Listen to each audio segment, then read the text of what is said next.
అద్వైతామృతం శ్రీనివాస పబ్బరాజు కల్పిత కథ. వినిపిస్తున్నవారు మల్లేశ్వరరావు ఆకుల.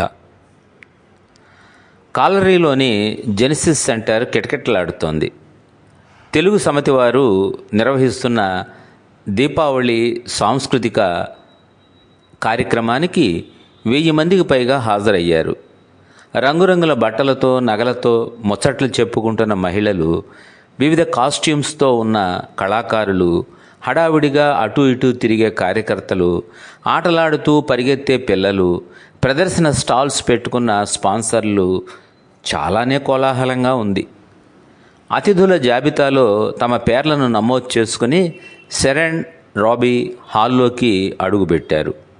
అబ్బా, ఇంతమంది తెలుగు వాళ్ళని చూసి ఎంతకాలమైందో అన్నాడు శరణ్ ఉత్సాహంగా.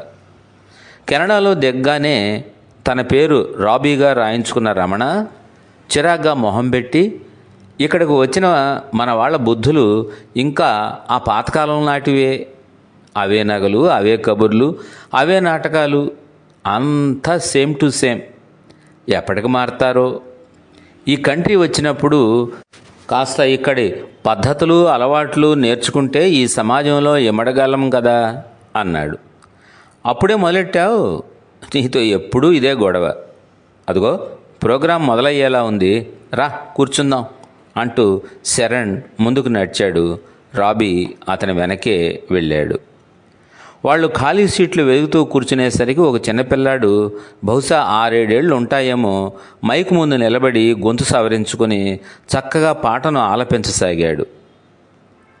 ఉనికి తెలుగు, మనికి తెలుగు, పరవశించు పలుకు తెలుగు, ఎదలో నాదమ్ము తెలుగు, మన అణువణువు తెలుగు, మంత్య ముత్యాల సరము, మన జన్మకు వరము, తీయని తేనియల పంచు, తేట తెనుగుతనము, కూచిపూడి నాట్యము, విజయనగర వైభవము, కృష్ణదేవరాయ విరచిత భువన విజయము, అన్నమయ్య కీర్తనము, ఆటవెలది పద్యము, అసమానము అవధానము, అద్భుత ఆంధ్ర నాట్యము, అల్లూరి విప్లవము, కందుకూరి సంస్కరణము, శ్రీరాముల త్యాగము, తెలుగుసీమ ఉద్ధ్రువము. ఇన్నిచ్చిన మన భాషకు మనం ఏమిస్తున్నాం? మనికిని మనుగడ పేరిట కప్పెట్టేస్తున్నాం. నొప్పెడితే అమ్మా అని విలవిల్లాడే మనసు మన అమ్మకు నొప్పి పెడితే విసుగు చూపుతున్నాం. బిడ్డల ఆదరణ లేని తెలుగు తల్లి కంటనీరు తుడిచే తీరిక లేక పరుగులు తీస్తున్నాం.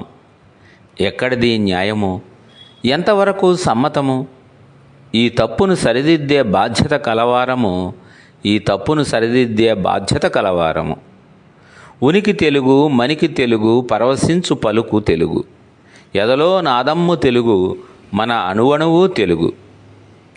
భావోద్వేగంగా ఆ పిల్లాడు పాడుతుంటే అక్కడ వింటున్న వారి రోమాలు నెక్కబొడుచుకున్నాయి. హాల్ అంతా నిశ్శబ్దం అయిపోయింది.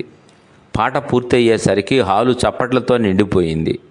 ఆ అబ్బాయి అందరికీ నమస్కరించి వేదిక నుండి దిగిపోయాడు. ఎంసీగా వ్యవహరిస్తున్న 40 ఏళ్ల రామ్మోహన్ సభను ఉద్దేశించి మాట్లాడుతూ, ఈరోజు మనందరికీ గర్వకారణం, మన సమితిని స్థాపించిన మొదటి తరం వారు ఒకరు ఈరోజు మన మధ్యన ఉన్నారు. వారు మన తెలుగు భాషకు, అలాగే కెనడా దేశానికి చేసిన సేవలను గుర్తిస్తూ ఇటీవలే గవర్నర్ జనరల్ అవార్డు స్వీకరించిన శ్రీ అద్వైత్ గారు. ఈనాటి కార్యక్రమానికి వారు ముఖ్య అతిథిగా రావడం మనందరికీ చాలా సంతోషంగా ఉంది. వారిని వేదిక మీదకు వచ్చి దీప ప్రజ్వలనం చేయవలసిందిగా కోరుతున్నాను అన్నాడు. అందరూ చూస్తుండగా 70 ఏళ్ల ఒక వ్యక్తి వేదిక వైపు నడిచి వచ్చాడు. అతని చేయి పట్టుకుని ఇందాక పాడిన అబ్బాయి కూడా వెళ్ళాడు. పెద్ద ఆయన ముఖంలో కాలాన్ని జయించిన ప్రశాంతత, అనుభవాల పరిపక్వత స్పష్టంగా కనిపిస్తున్నాయి.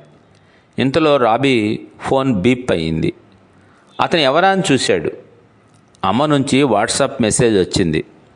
విసుక్కుంటూ చదవకుండా ఫోన్ స్విచ్ ఆఫ్ చేసి వేదిక వైపు దృష్టి మరల్చాడు. రామ్మోహన్ మాట్లాడుతూ, ఇప్పుడు శ్రీ అద్వైత్ గారికి పుష్పగుచ్చం ఇవ్వాల్సిందిగా ఆయన మనవడైన చిరంజీవి సమీహాన్ని కోరుతున్నాము అన్నాడు. అద్వైత్తో పాటు వేదికనెక్కిన అబ్బాయి కార్యకర్తలు ఇచ్చిన పుష్పగుచ్చాన్ని తాతయ్యకి ఇచ్చి తాతయ్య పాదాలకు నమస్కరించి ఆశీస్సులు తీసుకున్నాడు. ఇప్పుడు శ్రీ అద్వైత్ గారిని మాట్లాడవలసిందిగా కోరుతున్నాను అన్నాడు రామ్మోహన్. ఒక కార్యకర్త ఆయన చేతికి మైక్ ఇచ్చాడు. రాబీ శరణ్తో మెల్లగా, ఈ పాత పద్ధతులు, భాషపై మమకారాలు దేనికి? జీవితంలో ముందుకు సాగడానికి, ఉద్యోగంలో పైకి రావడానికి ఉపయోగపడని వాటిని పట్టుకుని వేలాడటం దండగా అని వ్యాఖ్యానించాడు. శరణ్ అతని మాటలు పట్టించుకోలేదు.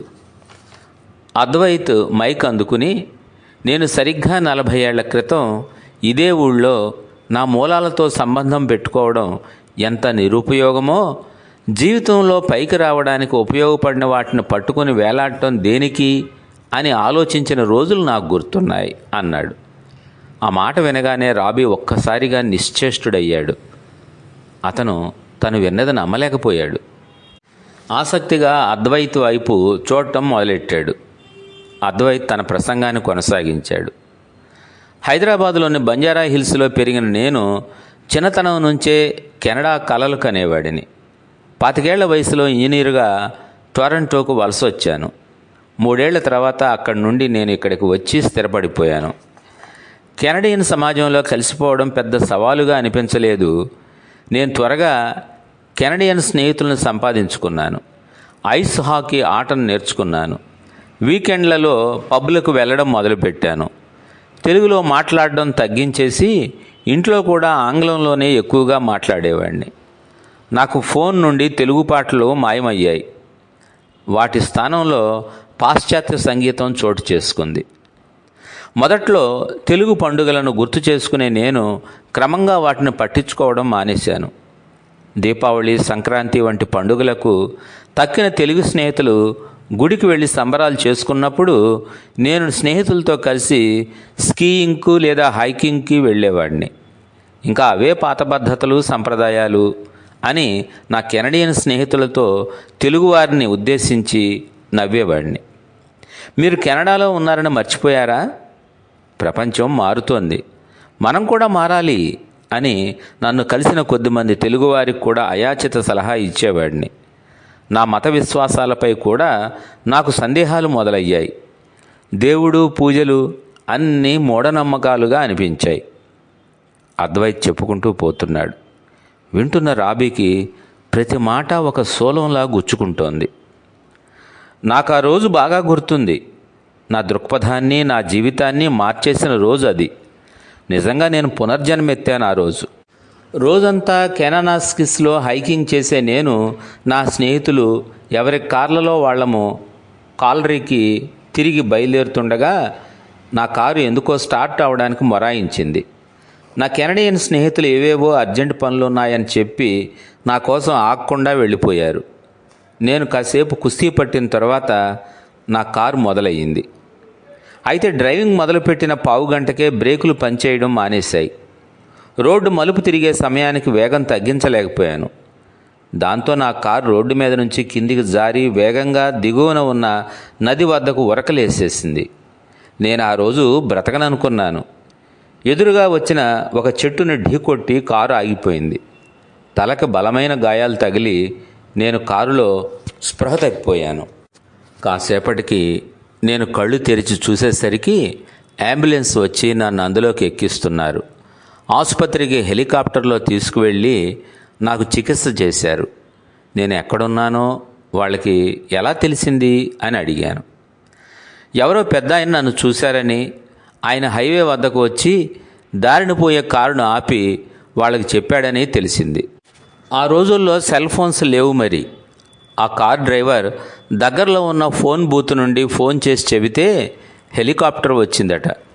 ఆ పెద్ద మనిషి గురించి వాకప్ చేస్తే కష్టం మీద ఆయన కాలరీ హిందూ మందిర్లో పూజారికి దూరపు బంధువు అవుతారని, ఏదో ప్రత్యేకమైన పూజలు చేయడానికి స్పెషల్ వీసా మీద వచ్చారని తెలిసింది. తెలిసిన వెంటనే వెతుక్కుంటూ వెళ్ళాను.